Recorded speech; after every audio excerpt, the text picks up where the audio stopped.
땡볕에서 앞으로와 뒤로 돌아가 그럴까? 그러다 오늘 스스로 깨달았어요. 아, 군인들에게는 군대에게는 이 훈련이 정말 중요하구나. 가라면 가고 서라면 서고 뒤로 돌라면 돌고 왼쪽으로 가라면 왼쪽으로 가는 훈련부터 돼야지 그게 안 되는 군인들 데리고 어떻게 전쟁을 할 수 있을까 하는 생각을 하게 되었어요. 그때 제가 깨달았어요. 우리 예수 믿는 사람들에게도 그 훈련이 필요하다. 주여 말씀하옵소서 주의 종이 듣겠나이다. 이해가 되면 이해하고 가고 안 되면 그냥 가겠습니다. 그냥 명령만 하세요. 말씀만 하세요. 저희는 듣겠습니다. 오늘 본문은 이제 모세를 통하여 십계명을 다 주시고 이제 백성들에게 그것을 쉽게 말하면 전달하는 겁니다. 아주 중요한 사건입니다. 출애굽한 이스라엘 백성에게 하나님이 하신 가장 중요한 사건은 계명을 주신 것입니다. 말씀을 주신 것입니다. 율법을 주신 것입니다. 그리고 이스라엘 백성과 대화하시기 시작하셨습니다. 내 말하는 거 잘 들어야 돼. 귀로도 듣고 삶으로도 들어야 돼. 이거 지키면 너 복받아. 너 이 말씀에서 어긋나면 그 삶 자체가 벌이 될 거야. 화가 될 거야. 그래서 십계명을 친히 써서 주시고 약속하신 것이에요. 하나님은 말씀을 통하여 삶의 길을 가르쳐 주셔요. 삶의 이치와 원리를 가르쳐 주셔요. 여러분 당연하죠. 하나님이 이 세상을 창조하신 분이시니까 이 세상과 삶의 원리와 원칙을 하나님 외에 누가 아시겠어요? 그러니까 하나님의 말씀을 듣고 순종하면 하나님의 원리를 배워요. 이 세상 돌아가는 이치를 배울 수 있어요. 가면 당연히 복받을 수밖에 없지요. 말씀은 계명은 언약이에요. 하나님이 백성들과 피로 언약을 세우셨다라고 할 때 말씀이 굉장히 중요해요. 말씀은 약속이에요. 너 이렇게 살아, 이렇게 살아야 돼. 그러고는 꼭 약속하세요. 그러면 너 복 받을 거야. 너 형통할 거야. 너 잘 될 거야. 이게 하나님의 언약입니다. 하나님은 말씀과 계명에 복을 거셨어요.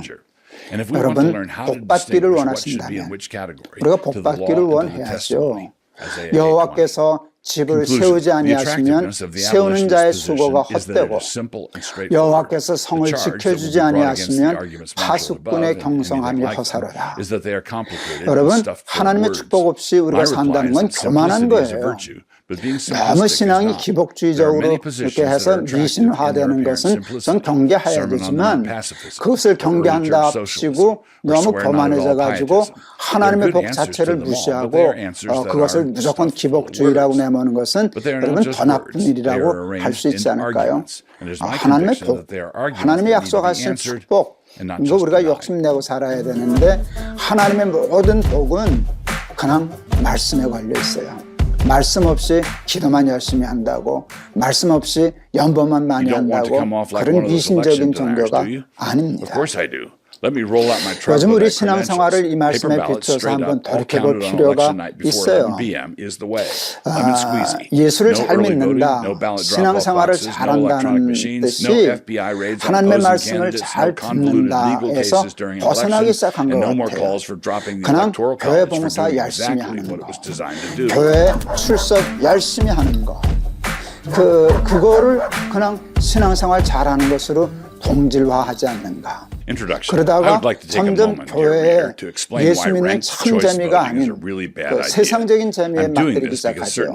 여러분 교회도 사람이 모여있는 그 사회이니까 거기서 조금 주인 노릇하고 힘 있는 사람, 영향력 있는 사람 결정권을 가지고 재정도 다루고 뭔가 의사결정도 좌지우지하고 하는 그 맛에 빠져서 열심히 하면서도 하나님을 위해서 하나님의 말씀대로가 아니라 자기 어떤 세상적인 만족과 유익을 위해서 열심히 하면서도 그걸 신앙생활을 잘하는 것이라고 혹 착각하고 있는 것은 아닙니다 하는 생각을 해봤어요. 여러분 중세교회가 타락할 때 말씀을 버리고 그냥 형식에 치우쳤어요. 그냥 제사 드리는 예식에만 치우쳤어요. 그래서 종교개혁자들이 들고 나온 것이 오직 말씀 아니었습니까? 오직 말씀. 말씀으로 돌아가자.